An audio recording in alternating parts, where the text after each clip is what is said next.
New concerns about what's inside some of the most common baby formulas that you'll find on store shelves. State leaders today announcing new independent testing that found potentially dangerous heavy metals. They're calling it a systemic problem, not an isolated one. 10 Tampa Bay News reporter Eric Glasser has more on what was found and why state health officials say this is just the start of an effort to improve Florida's health.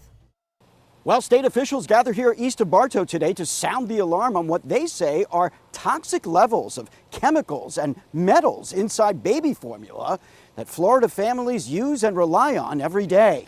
Governor Ron DeSantis, joined by the lieutenant governor as well as Florida's Surgeon General, say the goal here is transparency, making sure that parents have clear information about what they're feeding their children. We want people to be able to make the best decision for them, not necessarily what would be in the best decision of some, manufacturer or something like that. According to the Florida Department of Health, the state tested 24 infant formulas, and 16 of them contained at least one heavy metal above federal safety standards. Mercury was the most common, found above benchmarks in 16 formula samples.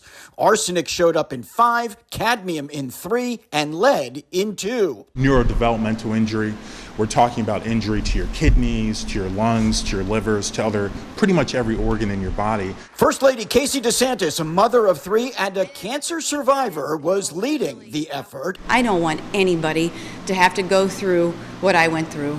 It was not fun. Officials say they brought these findings to the attention of the federal government, and so now Florida families in the WIC program will have more formula options covered if they choose to switch. We have an obligation to stand up and fight on your behalf, and that is exactly what we are doing. The governor says this is just the beginning. That is part of their Exposing Food Toxins initiative, that they will be independently testing even more products in the near future at Florida taxpayer expense. Florida, they say, is the first state to do this, and they are encouraging other states to join the effort. In Polk County, Eric Glasser, 10 Tampa Bay News. Officials did bring these findings to the attention of the federal government, and as you heard Eric say right there, Florida families in the WIC program will now have more formula options covered if they choose to switch.